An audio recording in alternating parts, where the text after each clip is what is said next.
जय श्री राम। आज की वीडियो विशुद्धि चक्र, बहुत से लोग विशुद्ध चक्र भी बोल देते हैं, कोई दिक्कत नहीं है, सही है, कोई इसमें गलत नहीं है। तो उसके बारे में आपको बताऊंगा। इस चक्र का जो स्थान है वो कंठ है, कंठ प्रदेश है, कंठ में स्थित है। इस चक्र का जो आकार है वो वृत्त आकार का है और कई प्रकार के चित्र और विचित्र रंगों वाला ये चक्र है। इसमें 16 दल हैं, 16 पंखुड़ियां से युक्त है ये जो चक्र है। तो मैंने इसमें एक इमेज, एक तस्वीर डाल दी है वीडियो में, आप देख रहे होंगे। तो 16 तरह की पंखुड़ियां हैं और 16 इसमें अक्षर हैं। वैसे मैं डिस्क्रिप्शन में भी इन अक्षरों का नाम लिख दूंगा। अ, आ, ई, उ, बड़ा ऊ, री, तो ये सब कुछ अक्षर हैं, आप देख रहे होंगे। तो जो इसकी पंखुड़ियों की ध्वनियां हैं उसको प्रकट करती हैं, बीज ध्वनि को प्रकट करती हैं। इसका जो बीज मंत्र है वो हम है, ह के ऊपर अंग की बिंदी।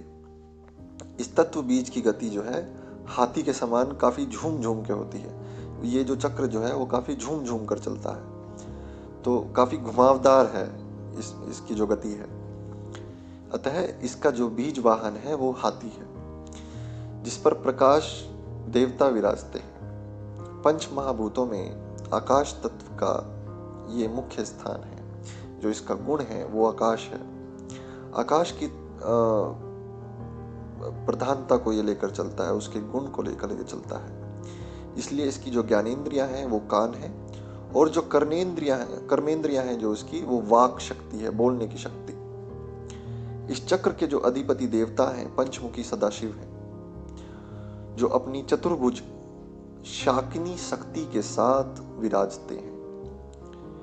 इस चक्र की शक्ति देवी कौन है? शाकिनी। ये जो यंत्र है ये गोल आकार का है और इसका रंग नहीं है, ये रंगहीन है। ऊपर की ओर गति करने वाले उदान वायु का ये चक्र मुख्य स्थान है। इस चक्र का जो लोक है वो जनह है। मैं लिख रहा हूं इसको डिस्क्रिप्शन में, पढ़ लेना आप। जनह इसका लोक है। इस चक्र को ब्रह्म द्वार भी कहते हैं। आयुर्वेद और चिकित्सा शास्त्र की दृष्टि से ये जो कमल शरीर है इसका बहुत मर्म स्थान है चिकित्सा के क्षेत्र में। इसके भेदन से तत्काल मृत्यु हो जाती है। कहते हैं कि विशुद्ध चक्र की साधना से 16 प्रकार की योग साधना की शक्ति आ जाती है। मैंने अभी अभी कहा कि इसके भेदन से तत्काल मृत्यु हो जाती है। इसका मतलब ये नहीं कि जब कुंडलिनी जागृत होगी और इसका भेदन होगा तो आप मर जाओगे, नहीं, इसका मतलब वो नहीं है। तो विशुद्ध चक्र की साधना से 16 प्रकार की योग साधना की शक्ति इसमें आ जाती है। इस चक्र पर जब ध्यान करता है कोई साधक, ध्यान केंद्रित करता है, तो वो आकाश की भांति विशुद्ध हो जाता है। इसलिए इसको विशुद्ध चक्र कहते हैं। वैसे महाज्ञानी लोग जो हैं, निरोग, निर्विकार, शांतचित, शोकहीन, समदृष्टा, दीर्घजीवी या महाज्ञानी होना, इस चक्र पर ध्यान लगाने से ही साधक को सहज प्राप्त हो जाता है। जो महाज्ञानी लोग आपने देखे होंगे, जो निरोगी लोग आपने देखे होंगे, जो बहुत शांतचित और शोक रहित लोग आपने देखे होंगे, जो काफी सालों तक जीते हैं, वो इसी विशुद्धि चक्र के वजह से होता है। जो इस पर ध्यान लगाते हैं उनके अंदर, उन साधकों के अंदर ये गुण आ जाते हैं। इसी का ही फल है। त्रिकाल दर्शन की सिद्धि उसको प्राप्त होती है, वो शक्ति उसको प्राप्त होती है। समय के आर पार वो साधक देख सकता है। इसी चक्र की साधना के प्रभाव से ही यह संभव हो पाता है। साधना की दृष्टि से ये चक्र विशेष महत्व वाला है।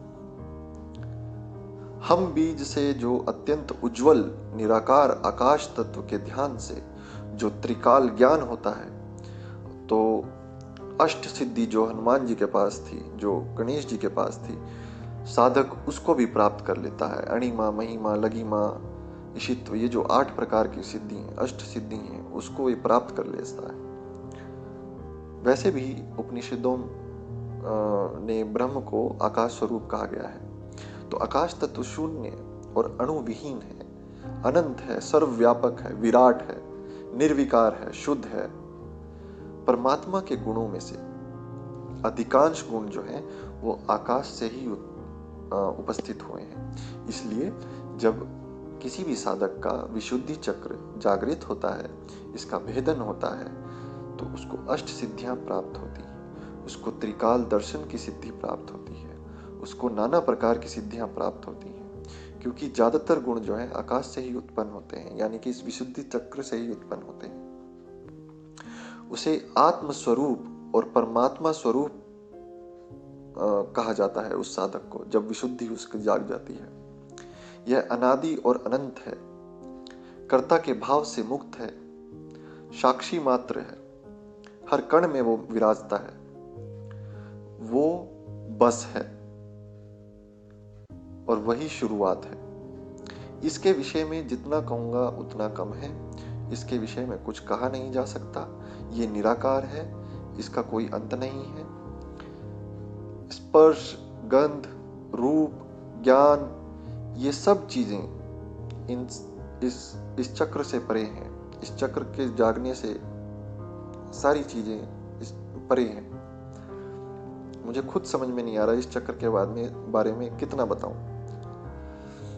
एक तंत्र है हमारे शास्त्रों में जिसको कहते हैं वामकेश्वर तंत्र। उसमें विशुद्धि चक्र के बारे में इतना वर्णन किया हुआ है कि आप पढ़ते पढ़ते थक जाएंगे। ब्रह्म ग्रंथि होती है यहाँ विशुद्धि चक्र पे, ब्रह्म ग्रंथि। तो जब विशुद्धि चक्र जागता है तो ये ब्रह्म ग्रंथि जो है खुल जाती है। और जब आप खुद ही सोच लीजिए, जब ब्रह्म ग्रंथि खुल जाएगी तो साधक को क्या नहीं प्राप्त हो जाएगा। तो ये विशुद्धि चक्र के बारे में था। अगली वीडियो में आपको आज्ञा चक्र के बारे में बताऊंगा। तब तक के लिए जय श्री राम।